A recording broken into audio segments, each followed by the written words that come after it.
or died of an overdose, or you name it. And let me take this opportunity to let people know out there that once someone gets involved with class A substances like cocaine and crystal meth and LSD, ecstasy, and all of these drugs, you're guaranteed, most of them are guaranteed to get really hooked for life, without a doubt.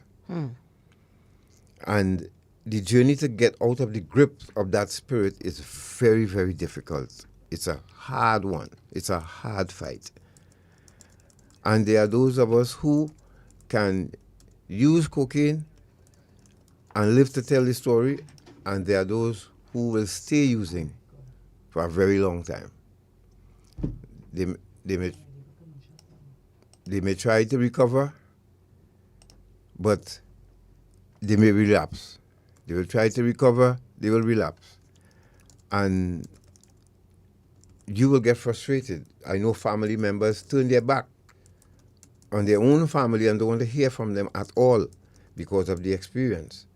But what they don't understand is that when you put that substance in your stomach, in your system, it's like swallowing a spirit. It's like swallowing someone else who now tells us what to do. This is why it's so easy for us to steal from our mother, our daughters, our sons, it's from our employer. It is very easy to do it because that spirit is very strong. And it fights. Just like the movie Exorcist, when he's trying to exercise a spirit, yes, and the spirit telling the person, forget them, you know. This is listen to me. Listen to me. That's the power of the drug. You stream back up? Yes, we are back up and we can't go for that break now. Let's go back. Let's go straight to Kirt. Okay. We're going to take the break in a little while.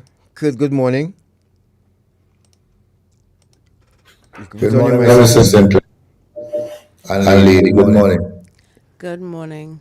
Yeah, don't. I hope you. I know how our mind works, and this has nothing to do with you, right? So don't worry. Just calm yourself, and Yeah. let us introduce you to Trinidad and Tobago. Can you hear us loud and clear? Yes, sir. All right. All right. So we are really grateful for you giving us this opportunity to speak with you this morning, right? Yeah. And let's, without any delay, let's get right into this story. And I hope the relevant people we reached out to will be listening. So tell us, where were you born, Kirt? I was born in Apuna, Trinidad, at Partisan Fairley Street Extension, Achong Trace. Okay, and at what age you moved to Tobago? At 29 to 30 years old. Since 30 years old. When you were 30? Yeah. Okay. I think we missed that part. So tell us about your family. Okay. My mother died. I have a sister and two other brothers. Live in Sandy Grande. My sister live in Tinapuna. I have a daughter, four grandsons, an extended family. No. And what was it like growing up in Tunapuna with your family? Was your mother still alive when you were young? What was the relationship like with your siblings, that kind of thing? Okay. My mother died about 8 years now. Okay. I didn't get a chance to go any funeral or any wake because I was addicted at the time. How long ago was And that? 8 years ago. that's, Huh? 8 years 8 years ago. ago. 8 years ago. ago. Okay. Yeah, about that. So So, all that time you were addicted, so you decided not to go, or you missed the funeral, or what? well, apparently the person I was living with get the message that my mother died. But she's so protective and don't want me to go back to Trinidad. She didn't tell me anything. You know, there's an elderly person in the village confront me and ask me so and so, and I answer yes. So she said, "Do you know your mother died?" I said, "No." And she well, we have a message to tell you, and we tell you. Person I was living with the message, and apparently they didn't relay it over to me.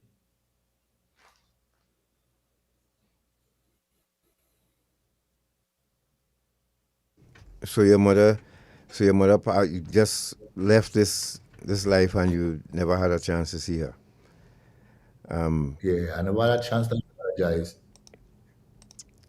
So what are some of the things you think you had to apologize for? One, for neglecting. The next one is neglecting. The other one is saying things that I couldn't take back. And to me, I disappoint everybody. So three things a human being can't take back: spoken word, spent arrow, and missed opportunity. Now, did you acquire any passes at all after your schooling? Not really, no. You see, I didn't finish secondary school. I finished primary school. So the only document I really get from school is a school event certificate. From junior sec, I didn't finish my term in junior sec. I What, just I went on the wrong road. what do you think was the reason for that? Being despondent, I want to have my own way. When you say you want to have your own way, could you elaborate on that? Okay. From small, I like doing things my way because I find their way was like a prisoner, which was the best way, right? So sometimes I leave to go to school. I ain't go to school. I go on my partners online, smoke weed, wherever, want to be with the in crowd. And the in crowd had education, but I following. So it's after things go by, I get to realize being a follower is not good. Okay, so you dropped out of school and what did you do? Just lime, hang around? What I went and about? learned. Pardon? I was learning trades. Well, I was working with people in the building, faculty and things, like contractors and things. Right? So I was learning hands-on, not to go no trade school or anything, but I was learning hands-on, straight from the source. So after that, you got a job. What was your work history like now? Tell us about your journey for work. All right. Whilst in Trinidad, I started work. But I wasn't working with the government. I was working with contractors. Sometimes I get paid, sometimes I play games. But at least me, they didn't supply me in the games because at that time, at that age, I was kind of dumb now. So I would hit and then ask questions. No, I wouldn't do that. So I end up walking away from more than one job. I get incarcerated. Now, slow down. Where were you living during all that time? Who did you live with when you All were right. going?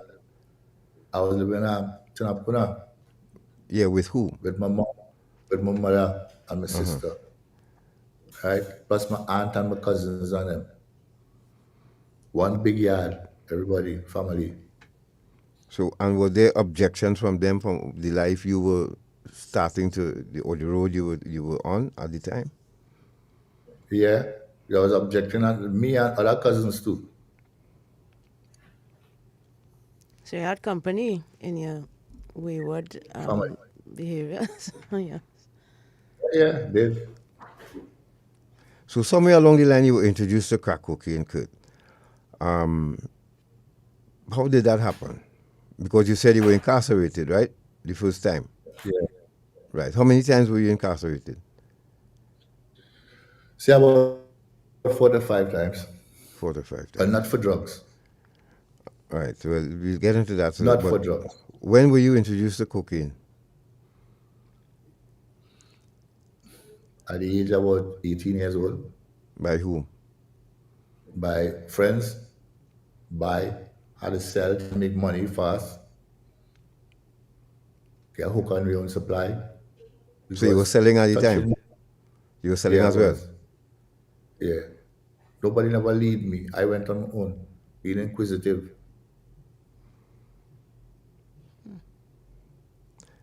And how did that go for you? not good at all. Tell us about it. I end up, I end up doing, all right, I put my trust in friends, and my same friends who destroy me. That's how I come and went and was incarcerated. I get incarcerated for attempted murder, possession of a firearm, and evading the law. The penalty for that was 10 years. I do 6 years and a half. Now, we And didn't I've, ask about your father. What about your father? Was he around at all? no, my father was in my life from the age of 5. My father was not in my life. To tell you about my father, if I go and tell you anything about my father, I'll be telling you things that my mother told me about him. I never had the pleasure, the opportunity to grow with my father. I see. So what was I mean, having spent several years in prison, was there at any point, did you think that this is not the life for me? I need to find another a way to live? Yeah, think about it. But thinking about it and not doing it is two different things. So when I came out from my incarceration, when I went home, my mother told me to come in the house. I said, okay. She had my bag with clothes, brand new clothes. She told me the clothes I came from prison with, throw it away. You know, she sent me to bathe in the sea. She gave me money, about $2,000. She said, go to Tobago, let's cross the Bocas to change your whole vibes. You know them old people and they believe in the thing, right? So when I crossed the Bocas and reached in Tobago, apparently she ring some people. I didn't know that my cousins and them on this side, on my father's side. So whilst I sit now in Scarborough thinking, well, wow, once they have money in my pocket, an individual walk up to me and ask me, you so and so? I said, what that is to you? He said, well, this use the right person because they say once aggressive.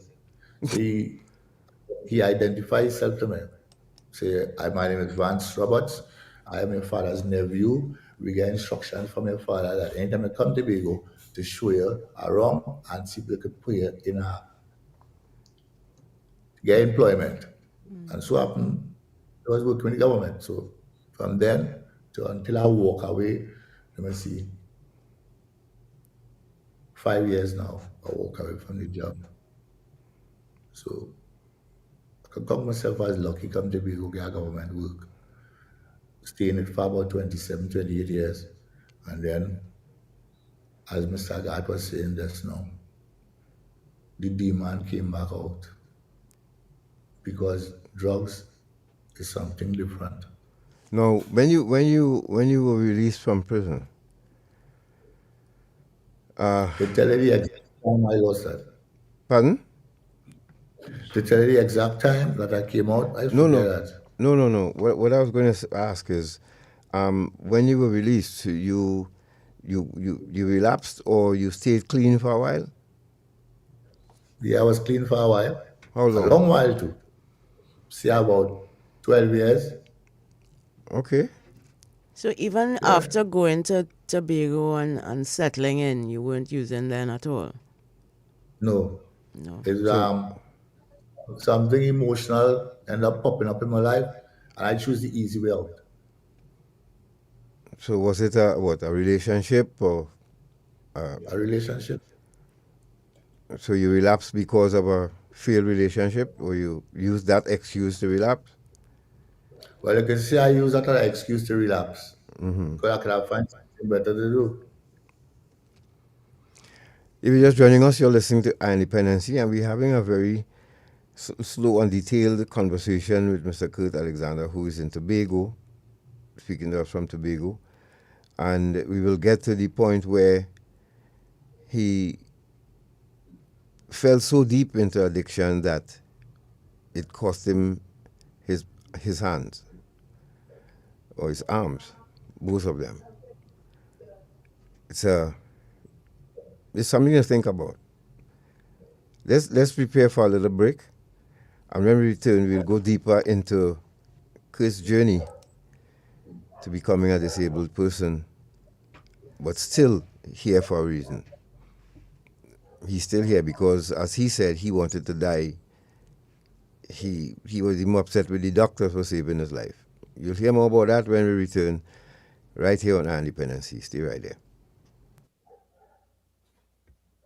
Good.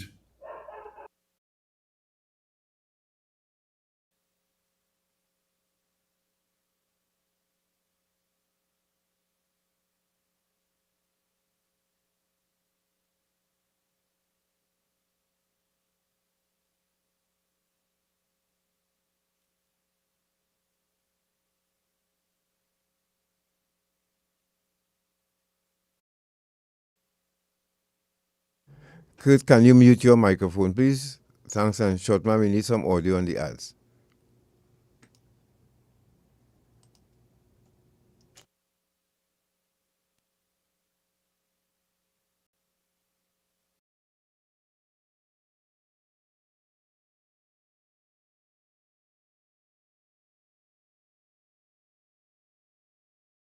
There's no human trafficking it have. What do you mean?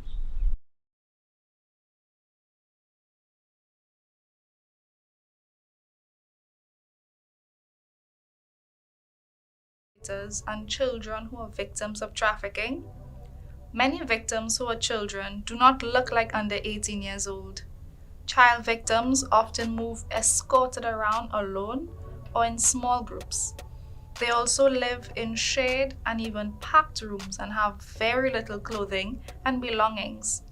Child victims are often seen with adults who are not their parents, their relatives, or their caregivers. Migrant children are often unaccompanied and separated from their parents. Child victims are often engaged in work that is not suitable for children. They are often deprived of their freedom to go to school, to play, and to enjoy being a child. Perpetrators have unexplained sources of income and possessions. They are businessmen and businesswomen running legitimate and illegitimate businesses. Perpetrators may appear to be the victim's friend, boyfriend, close relative, or employer. We are the Counter-Trafficking Unit of the Ministry of National Security, Trinidad and Tobago, safeguarding human life.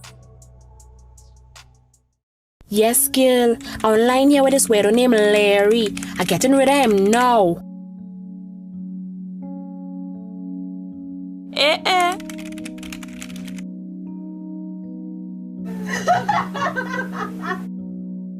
Let's take a selfie. It looking good, boy. I putting it online. Hey, I thought you say you went to the beach with your parents. Who's you?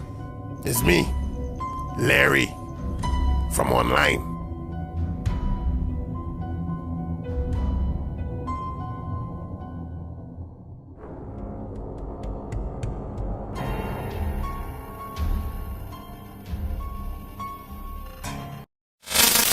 Join us this Sunday, February 2nd, for episode 5 of Eye on Dependency, where every life is a biography.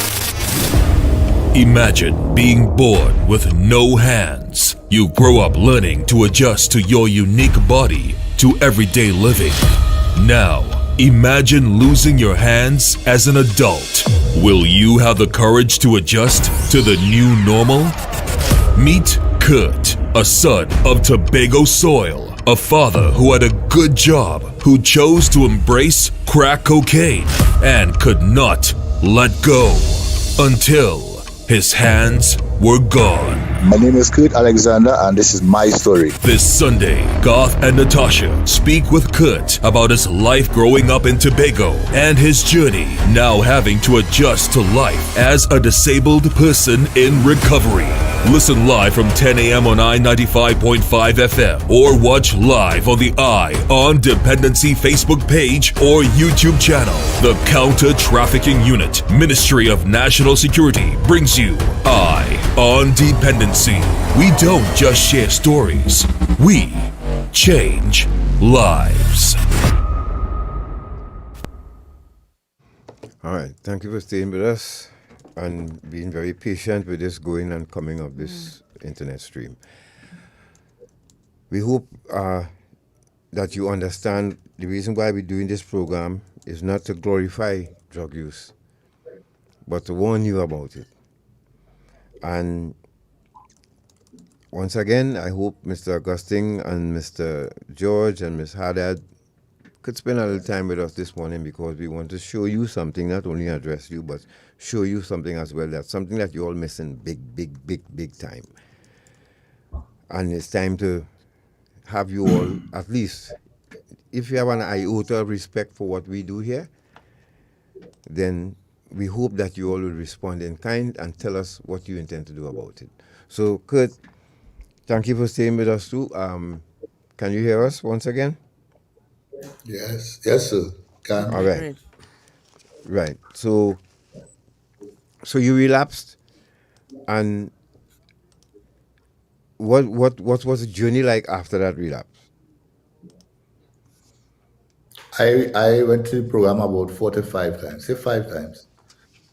And all the times I went to the program, I went to please people. Friends, acquaintance, this is not you, you're better than that. So I went rehab more than once. I went in all. I went Rebirth House, I went Cora, I went Trek. I went Trek about twice, right? Because I relapsed. So I was here, I was listening to you talking and telling people about relapsing. And to relapse from the NA, Narcotics Anonymous, that process you have to go through.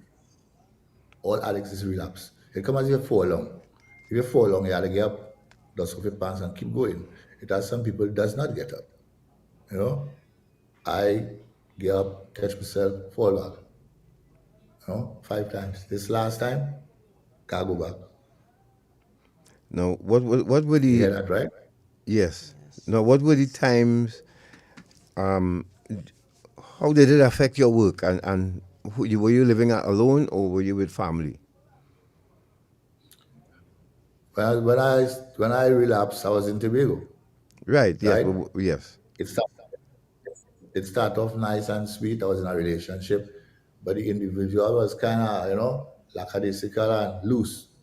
So I take that on and start to self-medicate myself with substance.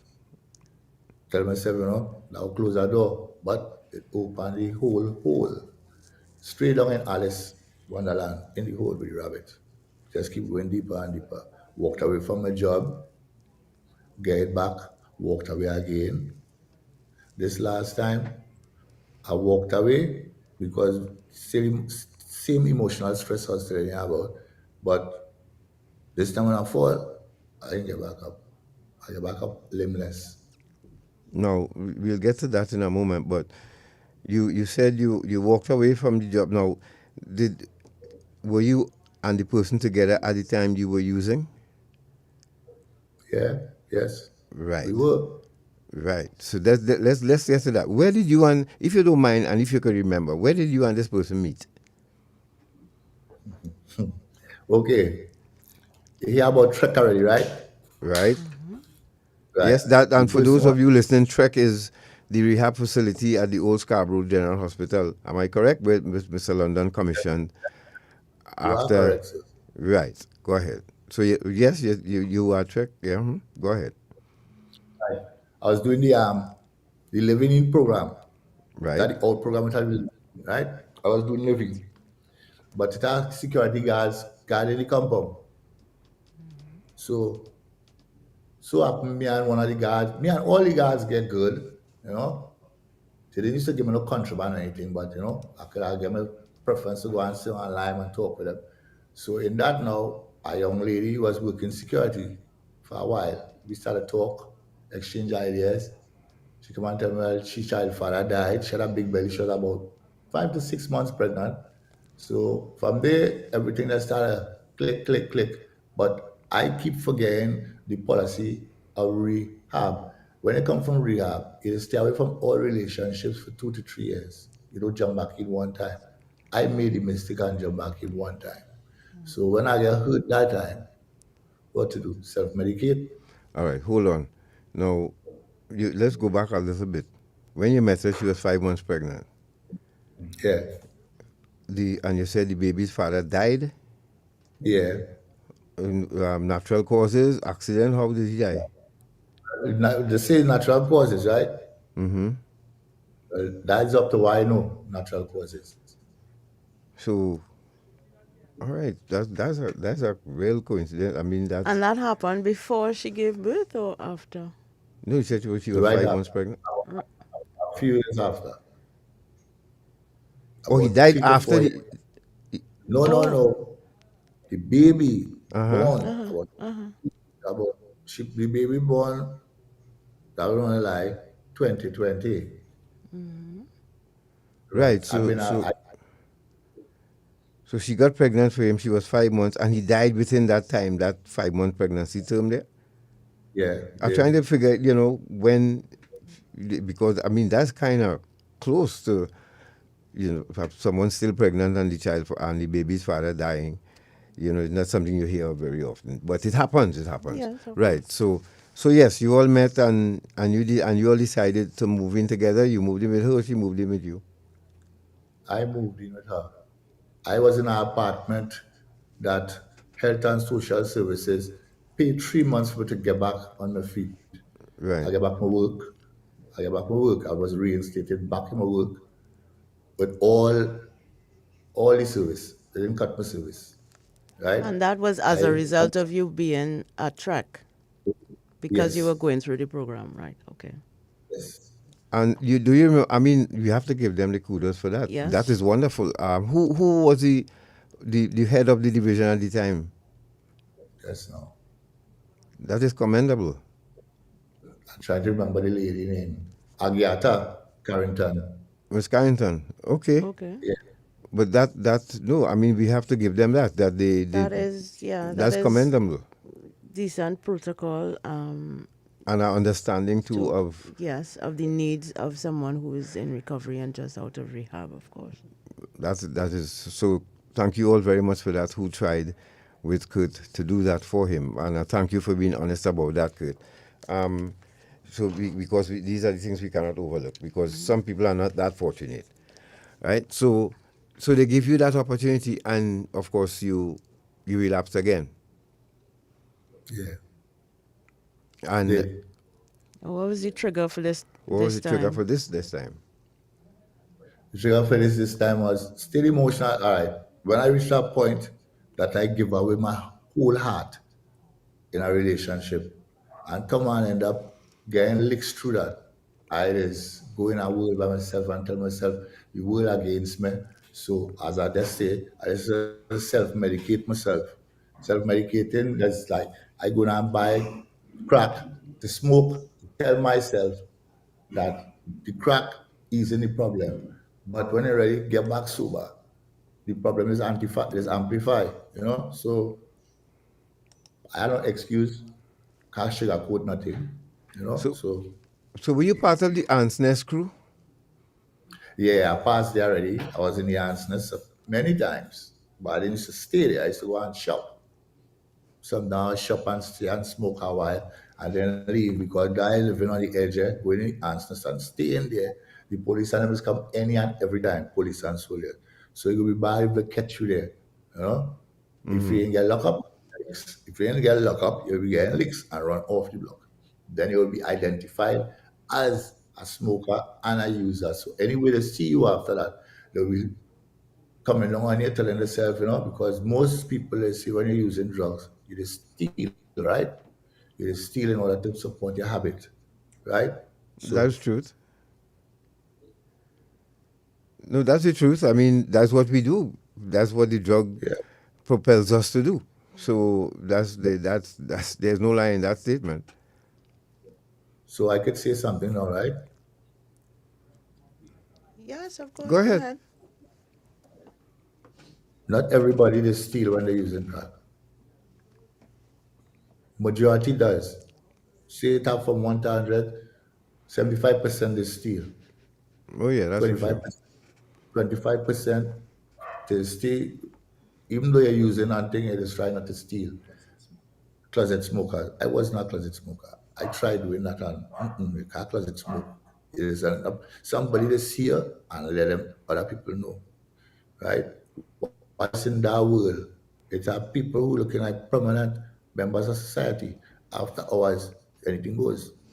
I could tell you some things I experience and see and go through with normal civilians who closet smoking. Right.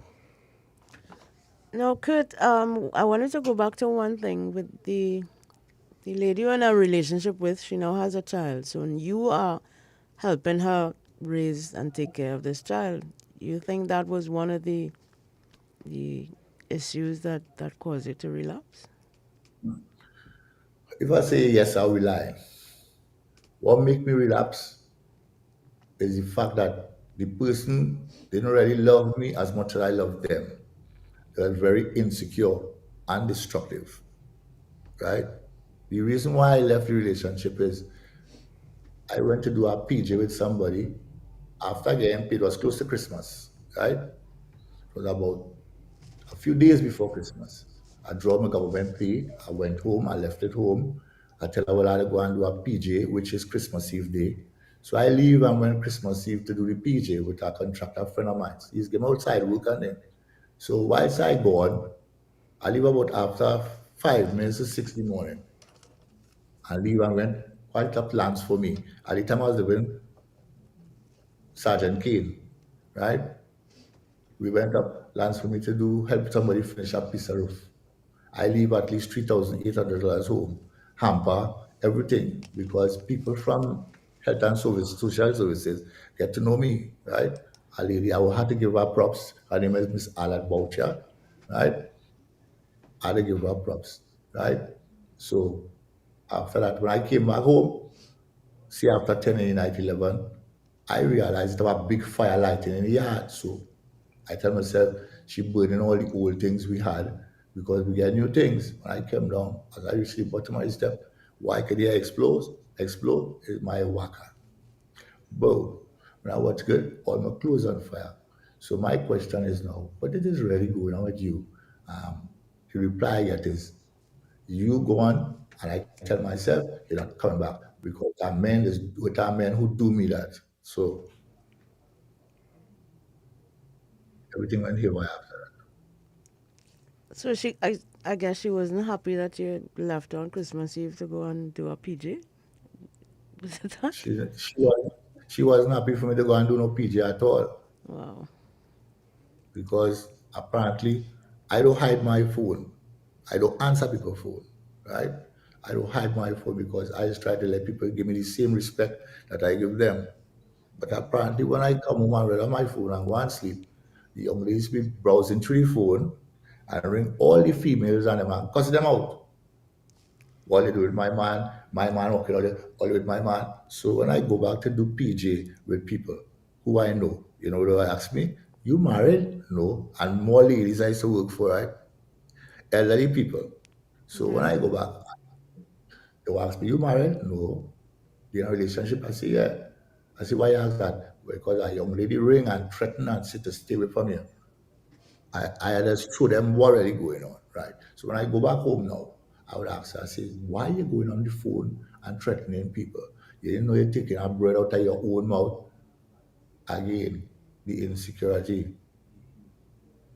So If you're just joining us, you're listening to Our Dependency. I have so many questions. We're speaking with Kirt Alexander. And if you follow the story from the beginning or you're just joining us, he's telling us about his journey with his life of crack cocaine and how he became disabled because of this. This is a very important part here. What you just told us is that you came out, you were in rehab, you met this person, and this person was unstable. And you being in recovery, this was not the person that you needed in your life to help you on your journey in recovery. That's what happened right there. Because what you just said there is a perfect example of living with someone toxic. And someone in recovery don't need toxic people around them. Correct. So you eventually just walked away from everything there. yeah, they, Pardon? I walked away. I walked away and go back to the familiar place that I know. The Right. ease pain. That was the streets. Yeah, that no, not really the streets. That is going back and use. Yeah, well, I mean, Even yeah, even though I but was using, I wasn't on the streets. I wasn't on the streets, but I was on the streets. I was like, in a sense, I was on the streets because I get like a disciple and don't care. So yeah, you're right. Yeah, you're right. yeah, but I'm not. This is how I know how to. That's why I said that. You But have to go back to those familiar yeah, places, the people familiar, and things. right? The Yeah. familiar places, people, and things. But did you have a place to rest your head? Where did you sleep at night? When you had a chance to Yeah. sleep? Okay. After I left Sergeant Kane, right, I went back down Bonaccord. So I down Bonaccord in the last rounds. It's down Bonaccord. I go and get my substance, and I was around one of our cousins and him. He was a pusherman, right? So place to stay here, but to be stable, no. Our place to sleep, right? At that time, me and him get away, and I start sleeping on a cherry tree On a with a chinner tree? tarpaulin. Uh-huh. Yeah, have a, like something like a tree house. Right. Yeah, You built a tree house. yeah, in a Sounds sense. familiar. We know somebody like that who lives just around the corner from us. Yeah, That that's sounds there. familiar. And okay, so because I'm sure you barely scratching the surface here, but in the interest of time, you were unemployed now because you walked away from the job finally, right? Yes. Did they try to come look for you, or did anyone try to get you to turn around again? Yeah. Who did? The gang I was working on. I was working THA maintenance. I cut it on the road early on mornings, making sure the Right. place. So when my foreman and supervisor didn't see me for about 4 days, they know I really don't miss work. So one is my cousin, one is a good friend. So whilst I down on the block, now get up, looking to charge up myself again, the command called me. I didn't want to go, I didn't want to go, but I ended up listening. So the command told me, come back to work and come and work, come Monday to work and everything will be normal. I refused to go. I refused to go because to me, I let everybody down and let myself down. So I didn't want to go back for it to be rubbish. But some people have a tendency, I remind you that the mistakes they do. So I was trying to avoid that. So yeah, I didn't go back. I didn't go back. It was no. You had any children along the way of your own? Yeah, I have one daughter. One. God bless me with one daughter. Right. Tell us And I about have your relationship with her now. one daughter, four grandsons. All right. My relationship with my daughter was smooth that time and then get rocky. Right. Whilst I was in Trinidad, my daughter grew up with my mother. Her mother was not wrong. The only thing she did was make the child and walk away. Right? My mother is the person, my deceased mother is the person who take up the reins and was helping me see about my child. Right? My daughter grew up with my mother. So eventually when I get incarcerated, for a while she wasn't seeing me. But my mother, she was still under the protection of my mother. Me and the relationship between me and my daughter kind of divided. I tried to talk to her and try to let her know that I want forgiveness for what I do. I want to get back in the life with her, and I want to get back to know my grandchildren and them. But right now, the lady despondent and saying, no, I can't vex with her. Now, did she experience any part of your addiction? Was she a casualty of that journey? Well, indirectly, Did your because when I started use for the last time, but the first time when I was using, I show you already I used to sell, right? I come and get hooked up. I come and get hooked on my own supply. I come and get sent to rehab. That's Quora. From here, they send me Quora. Works send me to do a 6 weeks program in Quora. The relationship with me and my daughter, it gets strained there. you know, because I used to be in contact with her. We just follow that. We follow that contact. I just come off the radar with everybody, you know. So I'll blame myself for that. Do you have a relationship with her now? Presently, I'm trying to get it, but it's hard. Why is she refusing to speak with you or see you? Yeah, at my daughter age, I was a very stubborn person. I didn't want to hear nobody. And my daughter right now, she have traits on me. I just going to ask you. I wonder where she got that from. Stubborn. Yeah, traits on me. Stubborn, disrespectful, you know. So I was trying to win back over. I get in contact with her well, I didn't get in contact with her. She see the incident with the burning off of the hands. She see it on the internet, right? So whilst in Port of Spain General Hospital, upstairs in ICU at the COVID time. So a nurse came and asked me. I couldn't talk. I had a tube in my mouth, a tube in my nose, one in my lungs, putting out fluid. Right? So the nurse came and asked me, your daughter? If yes, blink your eyes twice. I blink twice. Your daughter name is so and so, I blink twice. She said, you want to speak? I blink twice. Well, when she came in ICU, she couldn't stay long. But the question she asked me is, if he is to die, I have anything to get. I could have just, Wow. I could have just leave my head on the salon, you know. So the nurse ended up telling me, crying wouldn't solve nothing. I'll just get back some more, you know. So after that, being honest with you, talking about my daughter is kind of, you know, Kurt, because I cannot do better. I cannot do better. I ain't joking. I cannot do plenty better. You know, I didn't know when my first grandson born. I didn't know. I can't blame nobody for that. They only blame me. no, So I started to talk about my daughter. I didn't think too much. but it's hurting you that but but you understand by her asking you that question, you understand where her mindset was, right? Yeah, yeah, that's why I tell you, my daughter and me have the same mindset. We are the same mindset, same temperament, same temperament.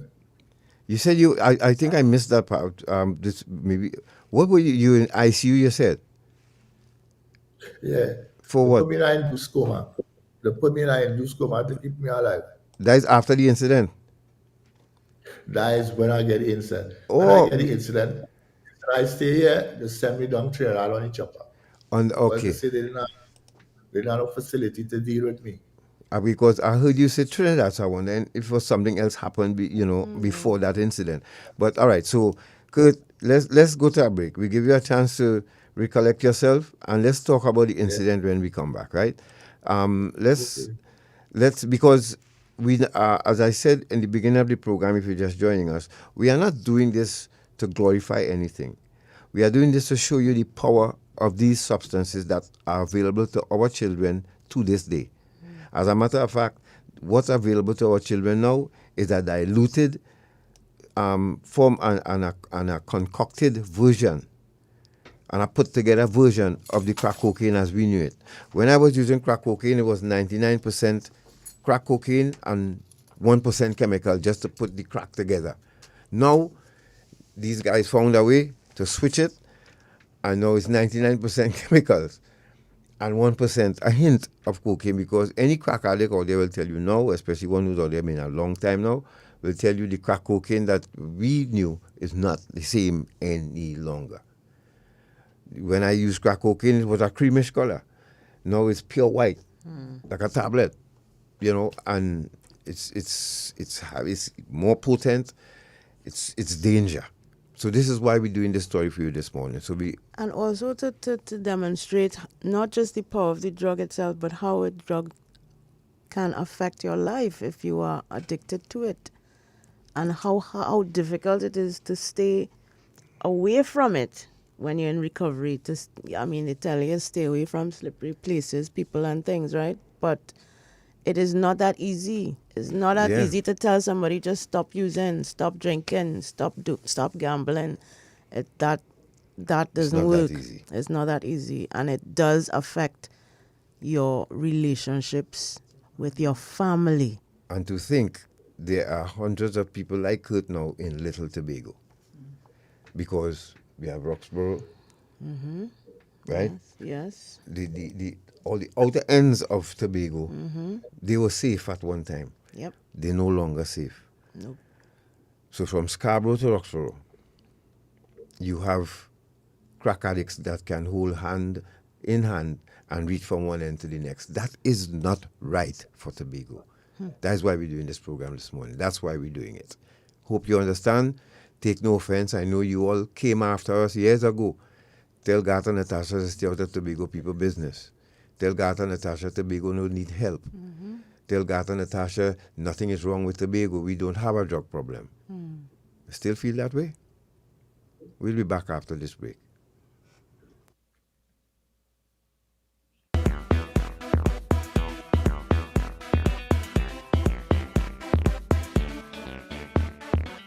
Ah boy. Feel like going and buy myself a senorita tonight. Nah. You know you might be promoting slavery. Slavery? What you talking about? Hey, modern day slavery or human trafficking is just what some of these people just do.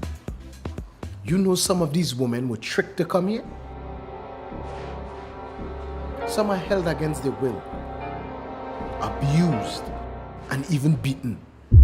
Most times the girls don't even see any of the money that is paid for them. And every night, they just have to come out looking nice and sexy for somebody like you. Human trafficking is a serious problem and a serious crime. Persons who solicit commercial sex services may be contributing to human trafficking.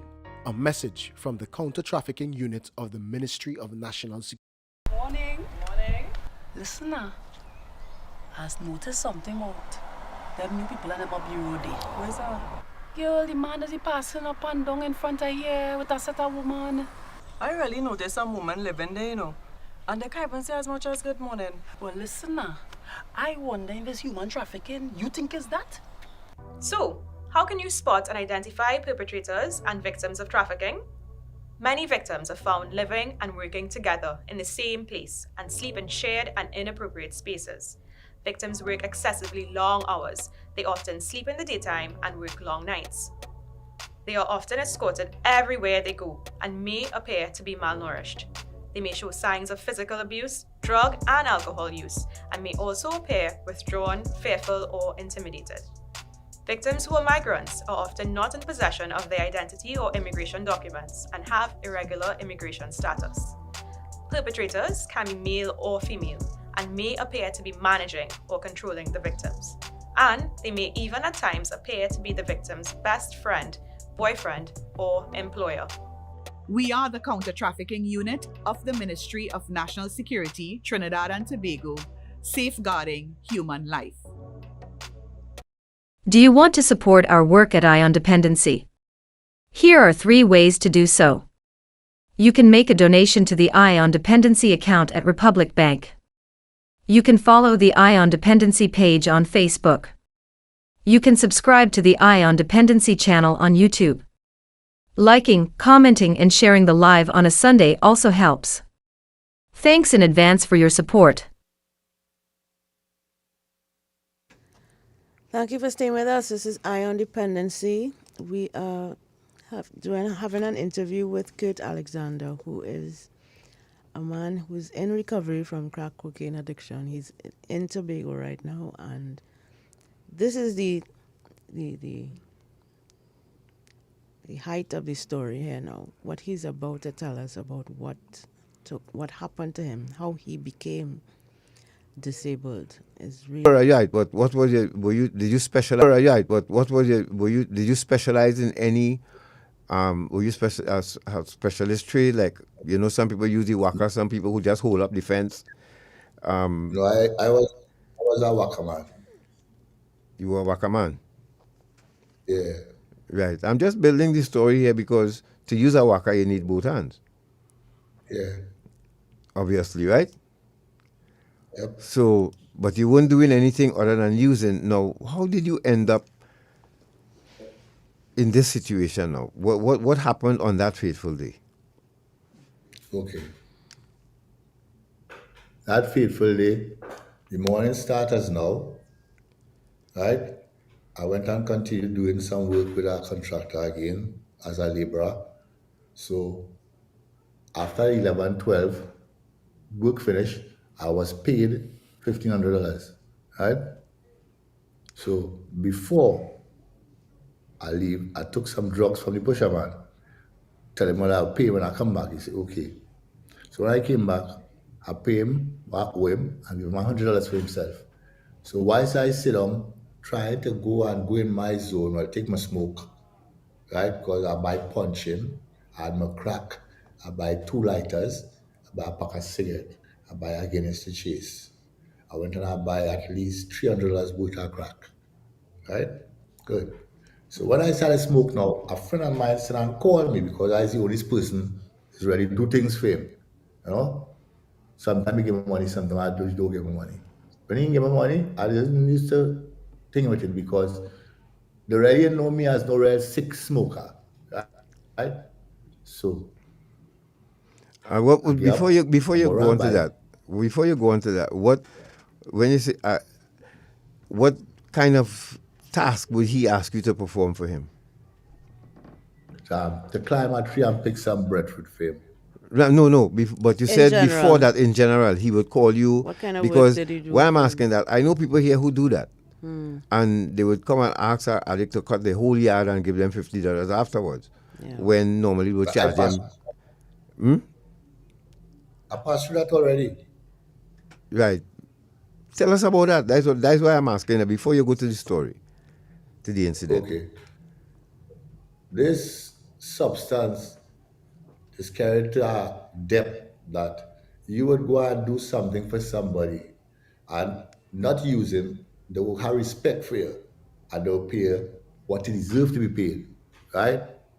In addiction. So long as the people know that it's used and they go around them, they just try to use you, you know? So as you just say, I want to do something that worth $300, I will get $100. And I go satisfied with that because I want it and I want it now, right? Right. So, right. So So on to be that honest with day, you, yeah, go ahead. on Sorry. that, on the set day, I finished getting my money, I paid what I owe, I was about to indulge myself. Whilst indulging myself, a young little fella came and told me, so and so calling you. So I know when he called me to help him do something, it was after 5 evening going on 6, right?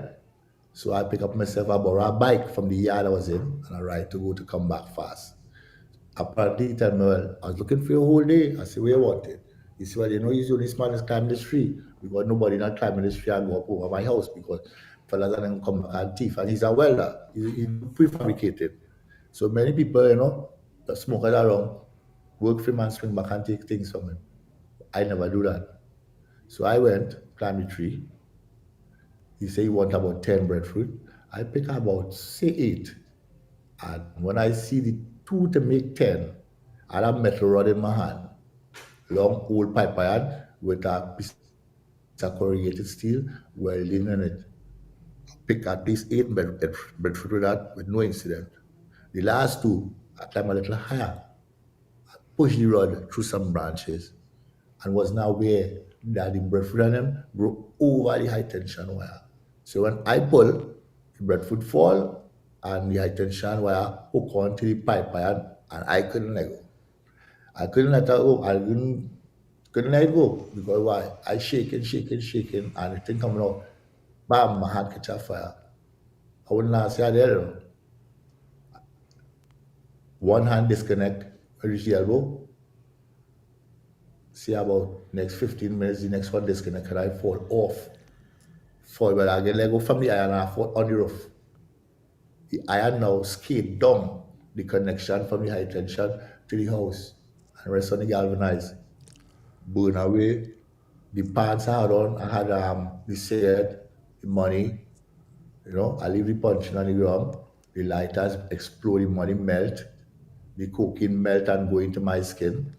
I get 3-degree burns on my leg, almost burn off my groin, um, my shoulder, left shoulder, burned down to the shoulder blade.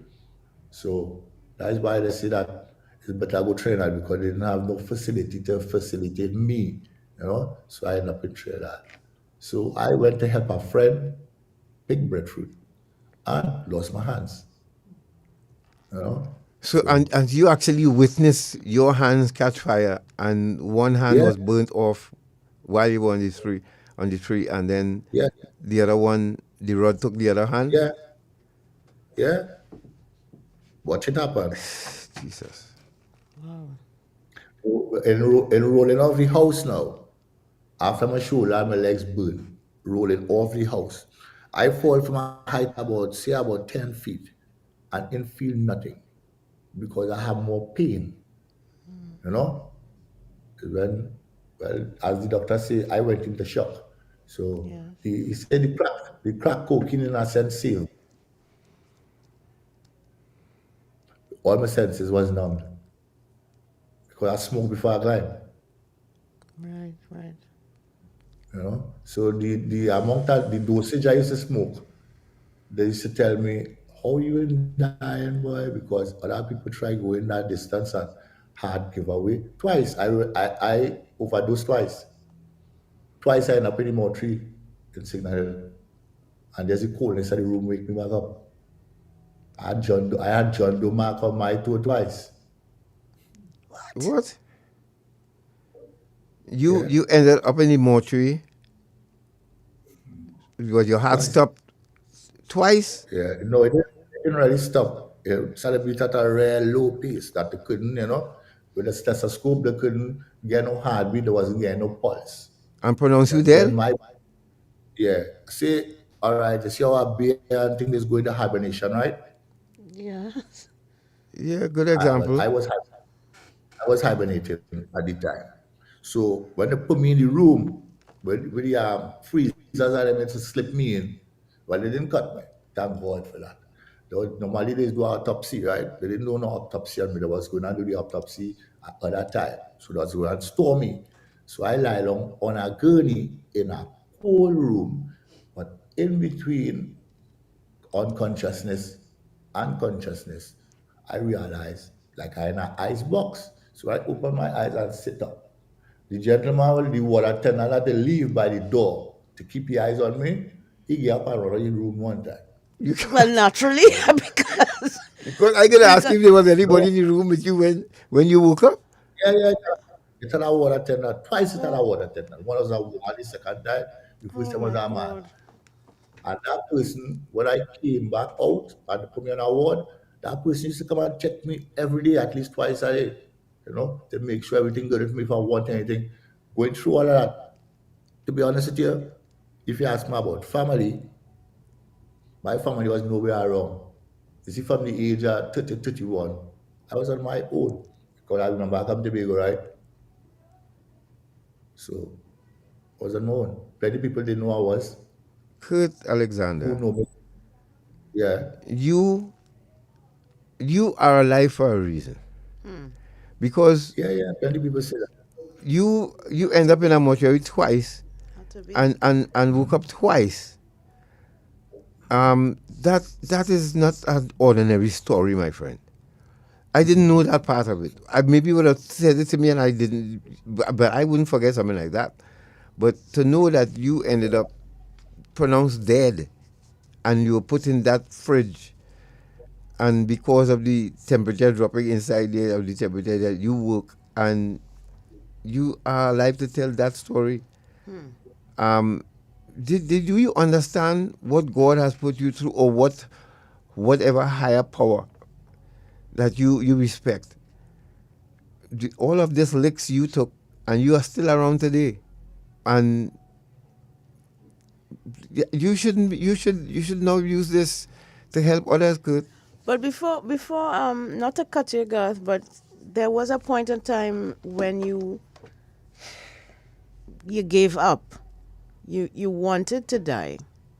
Tell us about that, about the recovery process with the physical injuries. What was that like after they transported you to Trinidad? Talk us through that. Okay.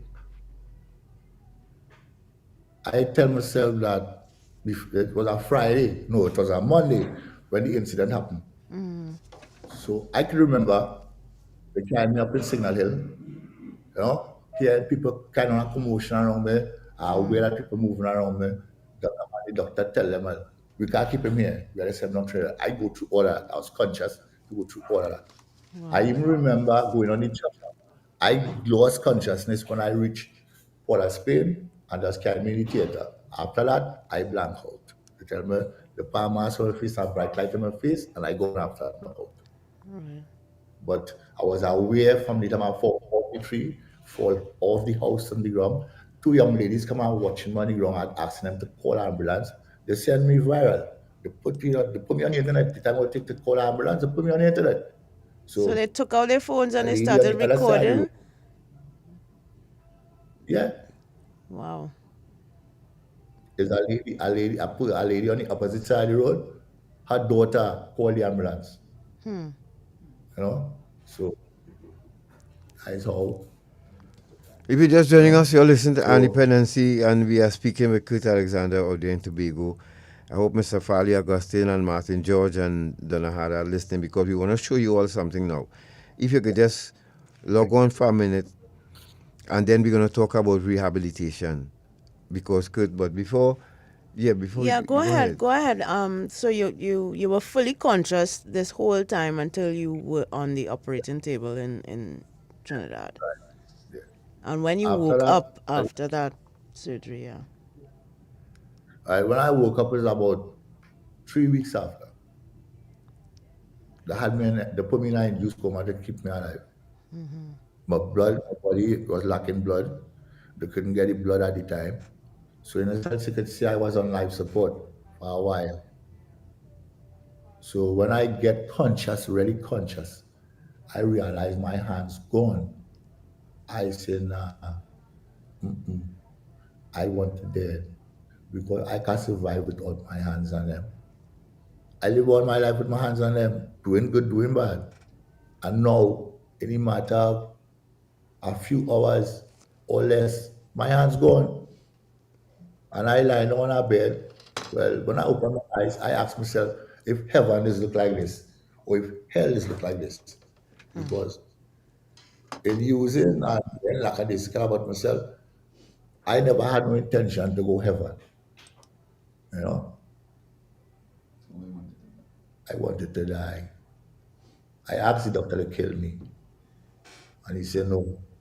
Just as you all just say, he said, my work is not to kill you, my work is to keep you alive, because God keep you alive for a purpose. I tell him and tell him, God keep me alive to make me suffer.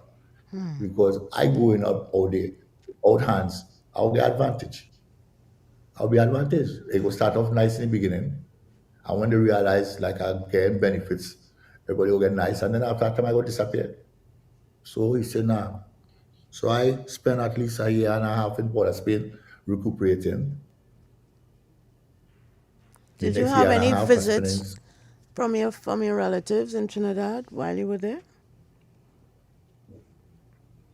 Okay. My daughter came once and she never come back. She leave her phone number with the nurses. And when the nurses are ringing, she wasn't answering. When she do answer, she send a message to tell me, I know the bother she. So I stopped call. So family, no. Friends, yeah. A lady by the name of Miss Maria Bristol Darlington, right? Mr. Odom Bristol. He sent his sister because we was in the rehab together. I was his big brother. He was an alcoholic, or is, or hopefully was an alcoholic, and others, right? So a guy by the name of Mr. Mansom, his name is Errol Kerr. A real person really back me. There's a lady by the name of Miss Marva Berkeley. Miss Fider Guy, Miss Nicole Joseph, Mr. Patrick George, one of the head of it is Mr. Gavin Cole. He was the manager of the rehab. Yes. All right, so I Kurt, did let's summary. before I you see run out of friends. time, Kurt, and there's another gentleman who's right in the room there with you too, who has been a support for you as well. I think it's about time we introduce him as we come to closer to the end of this story and this learning experience. So could you join us, please, sir? Kurt, you were at the rehab in Tobago. What happened to the rehab in Tobago now? Let's go to that. Because now you're living you're in a home now, right? But before that you were at the rehab. How did that stay go, and do you think Tobago needs a rehab right now? All right. To be on point, yes, Tobago need a rehab. And not just for male and female. Because in Tobago here, majority of the ISM is female. The Males is majority is plenty. here, Well, majority is female. Plenty closet smokers, because the easiest thing for a woman to do is to make money because she have the equipment to make money. Well, okay. Right? In other words, what we say is that men run out of things to sell, but women always have something to sell. That's how it's described, in the Narcotics Anonymous. So yeah, they stay out there longer, and they can stay out there longer because, and men take advantage of that. Yes. Pushers, other drug addicts take advantage of that fact. That I never had the constitution to do that, thank God. To indulge in, to sell your body? No, or for to drugs? sleep with a woman who is on crack. Because she's sleeping with everybody who she could to get crack. Believe it or not. So there's no rehab facility now. Do you think the addict population has grown in Tobago? Yes, great deal it grew. Because right now it are teenagers using drugs now. Because here we remember, the marijuana that we get in here to buy is not local. It is produced and it have high potency. So what they're doing now, the liquefying meth, right? Mm-hmm. And soaking the marijuana and compressing it and saying, you don't get local anymore, it's only get compressed. Different grades are compressed. And that just mash it up.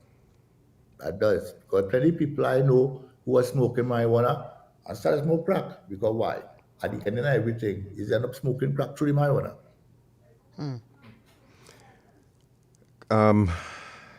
So many questions. The rehab facility, what happened to the one that was commissioned recently again, or recommissioned, I should say, since Gavin Cole passed away? No, none didn't reach to a commission. After Mr. Gavin Cole passed away, it have no rehab. It have the members of Narcotics Anonymous that I just keep meeting with on Zoom. Right? No, but remember under Kelvin Charles and this Mr. Carrington as well, there was a refurbishment of Trek, right? No, not at all. That didn't happen. Not at all. You sure? No, the building was refurbished, but they take the building to house COVID patients. Right, that's what I meant. Yeah, because I remember them cutting the ribbon and closing it and saying now they're going to look for staff to staff it. And I asked the question, why then would you? COVID happened. Yeah, and then COVID happened. But I'm asking myself the question, why weren't they looking for staff while it was refurbishing? So when you open it, it's for everybody to walk in and start the mission, And So, that to me that didn't make sense. Okay, I get to say something to you now, right? Mm-hmm. What you just said, right? Plenty of people tell themselves that what's going on. I don't want to really kick the horse, but what I get to understand being in the rehab that the higher heads on them, they started complaining about they're not seeing no kind of progress because again, turning, relapsing, going and come back, but that's part of rehab, So to be honest with you, the person who scrapped the program, I don't want to fly in her place. Mr. Carrington, she scrapped the program because she said costing too much to go to rehab, and then Mr. Cole was getting undermined, But from people in the sector. So that is how the program closed. When you just say they're refurbish and thing, I heard the refurbish, but nobody ever went back because just scrap the program. Right. Now When they that scrap is the program, I get put in an apartment for 3 months, as I tell you. After that, program scrap.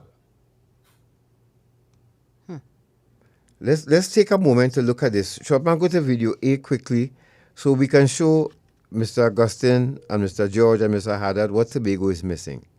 Tobago could get one of these. Jovan, Nero, you're sitting close next to Kirt now. Thank you very much. We'll speak with you when we return after this short video on a rehab facility in Antigua. You won't believe what this looks like. I'm Nikos Paratikos. I'm the CEO of Crossroads Centre Antigua. I have the fortune of been doing that for 4 years now. I come from a business background. I believe in recovery very much. Both myself and other members of my family have benefited from it. I was living in Europe. I was semi-retired, and I got a phone call one day from the chairman of the board saying, would you consider doing this? And I thought, this is not something that I need to really think about too much. And I very quickly said yes, and it's been one of the most amazing experiences and adventures. And for me to be involved in this at this stage of my life is an amazing gift. I love it. I think I'm pretty good at it.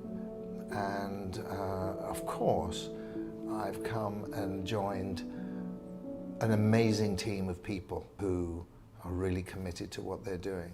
I'm Joanne Gonzalez. I'm the clinical director here at Crossroads. I've been here actually 20 years.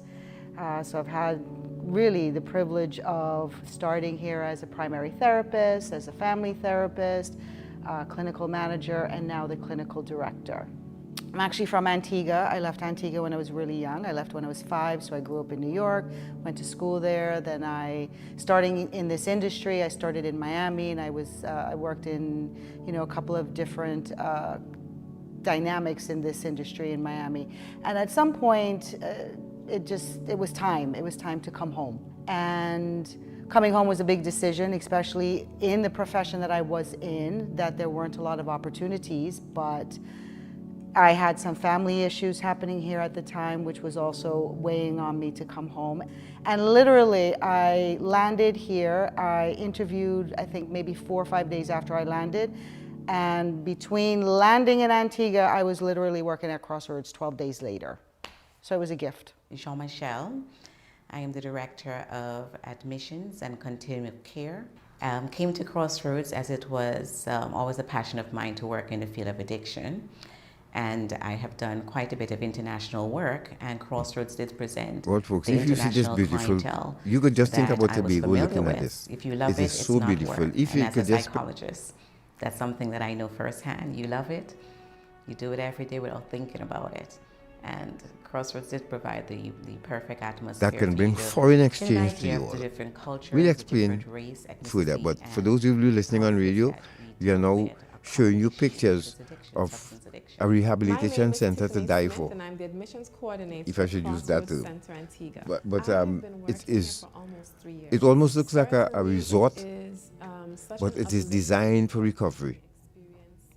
And Antigua making a ton load of US money with this rehab facility. Why? Because they have a number of foreign stars and rich people and who don't want to go rehab in their country, and they will come to the Caribbean to do it. Look at this beautiful series. Look at that, Natasha. I mean, wow. Let's listen to the.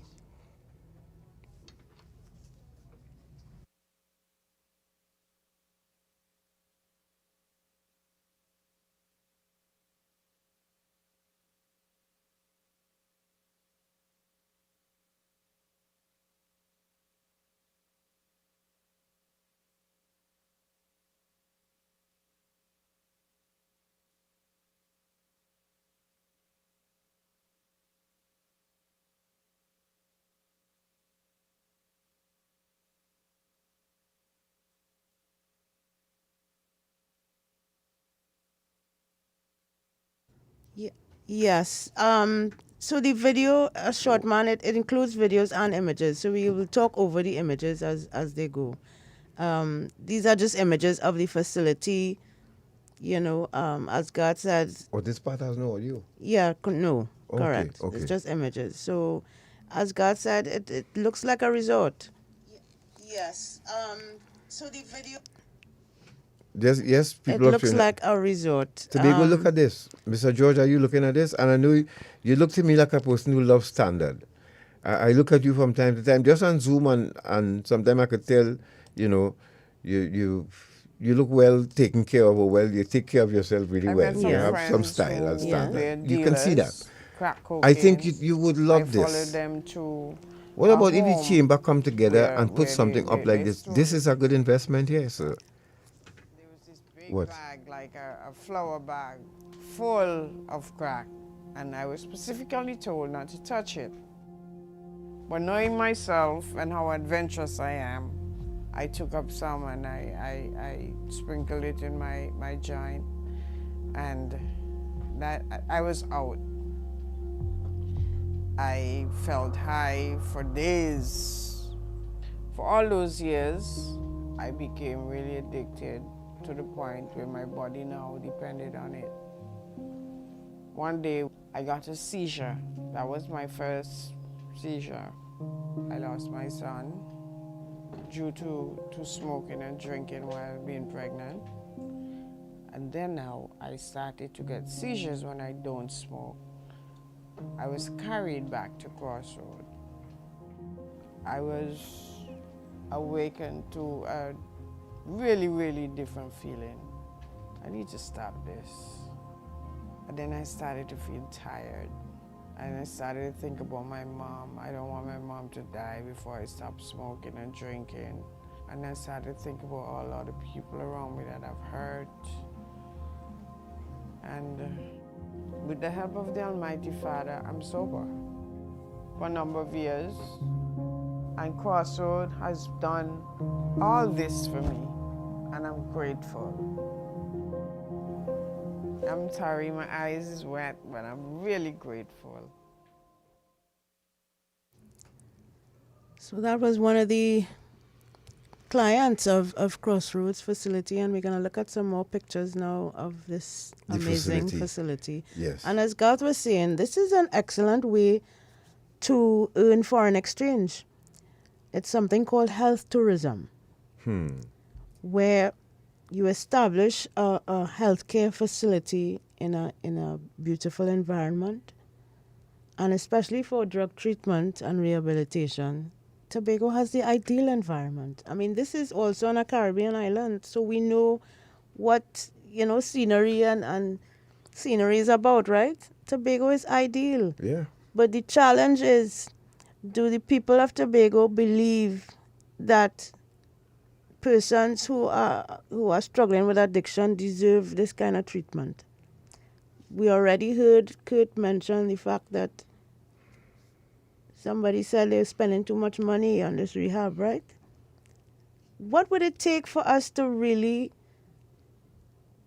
invest in our people?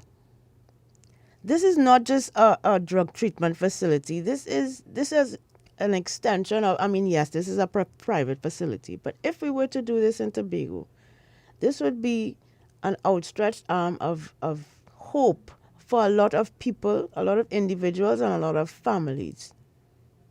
Not just residents of Tobago, but people from all over the world can access quality treatment. So this is one other former client and his story. Antiguan, born and raised artist by profession.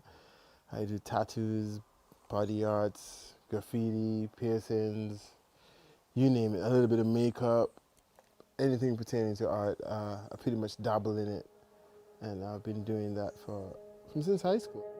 I went to parties, I went to every fete, I went to every event, I went to everything, and of course with partying, what's partying without some good old liquor, right? And I just thought it was normal to drink every day. I did that to get rid of, to take over my life. without me actually knowing. And it never got any better. It just got progressively worse and worse and worse. And, you know, became depressed, thoughts of suicide. I didn't want to be alive. I didn't want to live anymore. You know, drugs and alcohol was just messing me up. And I just wasn't myself. I lost contact with myself. I lost my way of self-being. I just lost touch with life entirely. And I started getting in trouble, financial issues, poor health, and my life just became chaotic. I always thought everyone else was around me was the problem, not me. Things got really, really crazy. And I was asked by my family members if I want to go and get professional help, if I want to seek help. I've heard of Crossroads centers. But I thought Crossroads was for crazy people. My breaking point was me just being sick and tired of being sick and tired. So if you understand me, I got sick and tired of being sick and tired. Every day is the same old BS. I was like, yeah, I will go.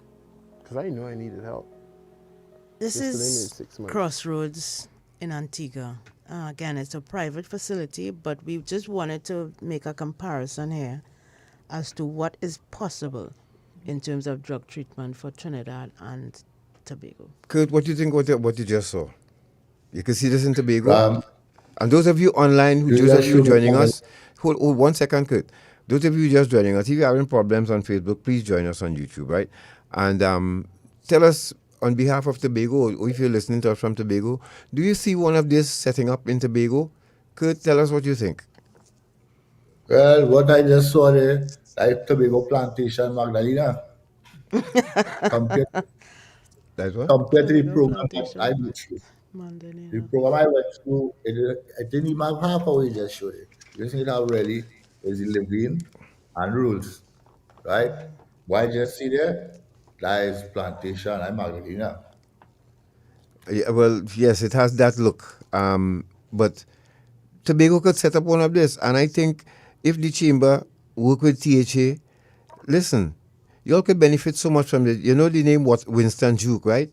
Winston Duke has Tobago lineage, right? Roots. Then let Winston market this for you all. Market it. Let's set up a nice rehab facility. We have a lot of Hollywood stars who always need help. Their children always need help. Listen, you could have an influx of foreigners coming and accessing health tourism in Tobago. You all are wasting this for years now. Nearly 30 years you all waste this opportunity. Mr. Martin George, Ms. Haddad, Chief Secretary, come together for the sake of the people of Tobago and for your economy. Come together on one thing. These are your children. These are people on your streets. Tobago is too small to be overpopulated by crack addicts, especially women. Because now we're going to have a lot of unwanted pregnancies and a lot of things going on with them, and they would need help. Women care different to men. Mr. Nero, you are sitting at the side of Kirt, and we want to thank you too for looking out for this brother.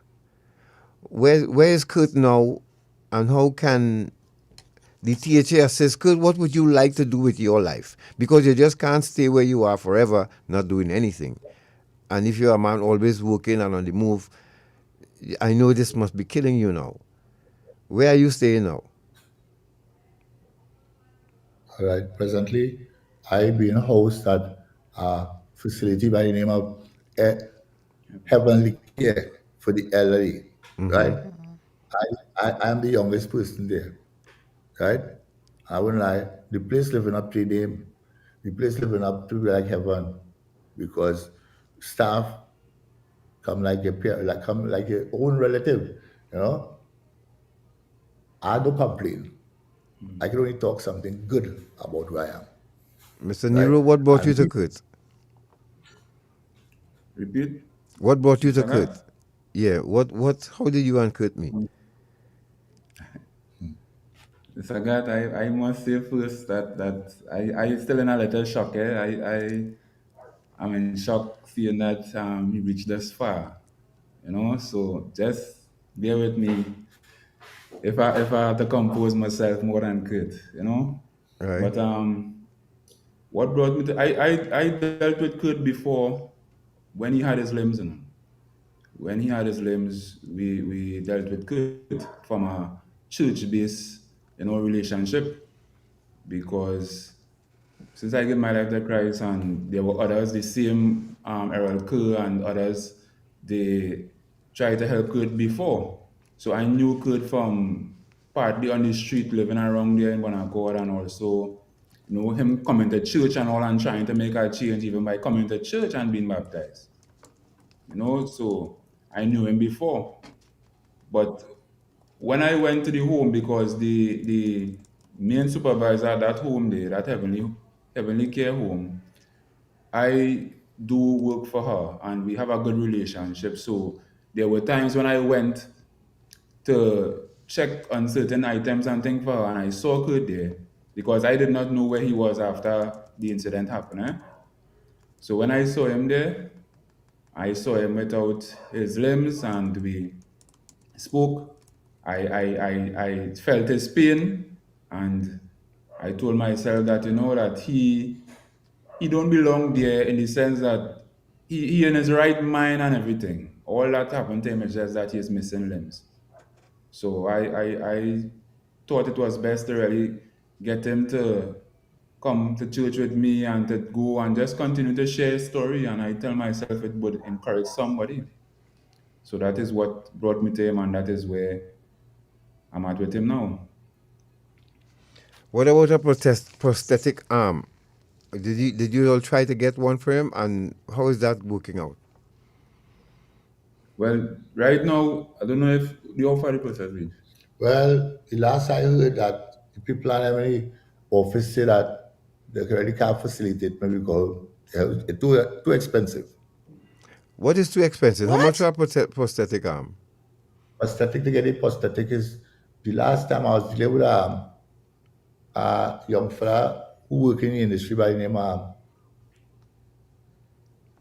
Mr. Adonis, right? So Mr. Adonis, he came out advocating for me to get a hand.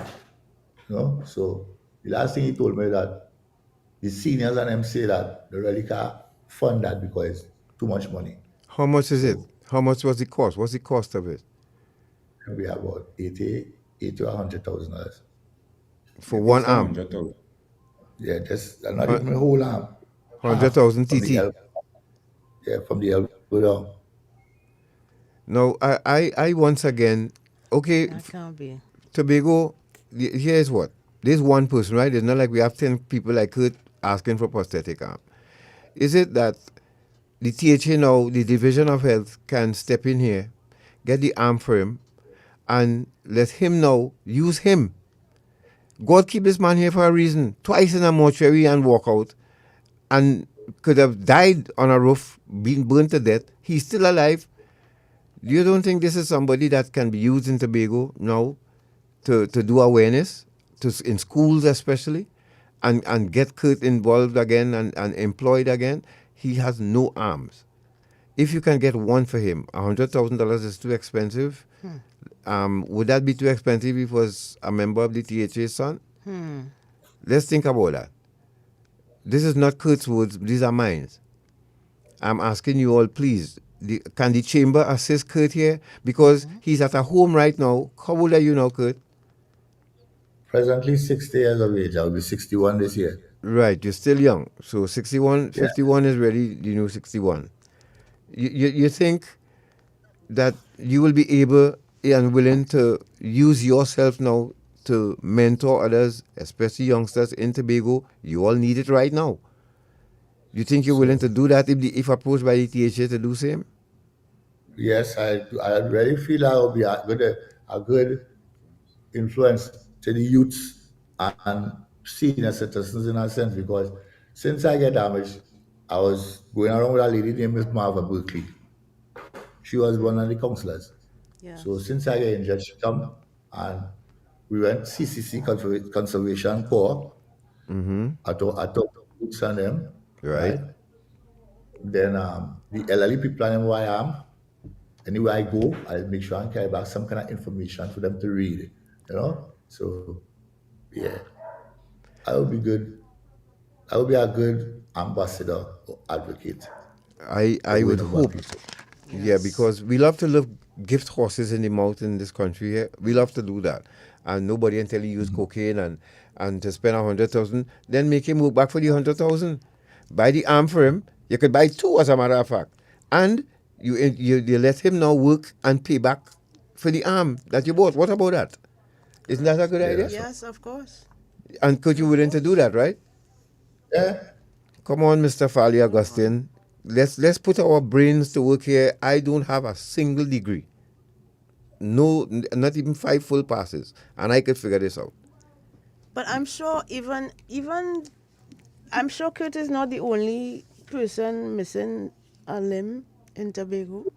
Is there not the Division of Health has any Disability kind of division or disability program grants for these things? Because I mean, you cannot be the only one. I'm sure there are other people out there. So why is there no facility within the THA where people can access prosthetic limbs? Come on, THA, In use your head 2025. here. Use your head here. And Use your head. $100,000, I mean, it sounds exorbitant, but I'm sure there's a way to reduce that cost. And as God said, Let him work back for it. let him work back for it. Yeah, If that's the case. work it out. Let's get together with the brother and work out a deal. But because you all need every hand on deck, right? As you say, all hands on deck, all shoulders to the wheel. Well, Kirt needs hands to put it on deck. Correct. And if you can give him that, then let's work with the brother. What do you all think? Tobago people, let's take some calls quickly. Shortman, could you put up image B, please? Because we want to once again warn you that there's another scourge out there, which is human trafficking. And a police officer was found guilty of human trafficking a couple of days ago. Let's share that article with you all and just show you how hard the the CTU is working to get a hold of this modern day slavery as well. This police officer was charged a long time ago, but finally we have a conviction. Could you share that?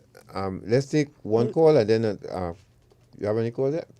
Police officer guilty of human trafficking. This article was from the Trinidad Express on the 31st of January 2025.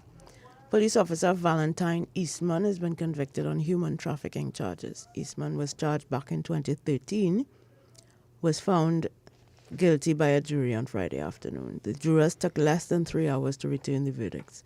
The matter was heard before Justice George Busby.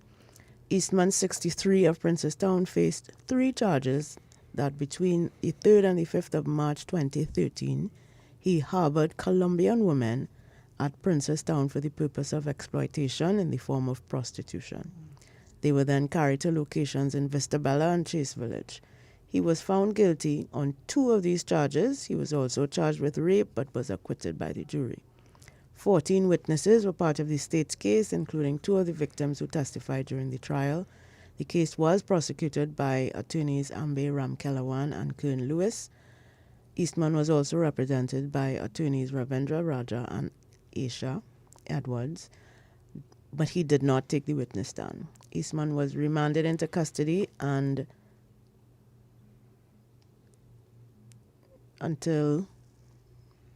will return to court on March 28th for plea in mitigation and for other submissions to be made.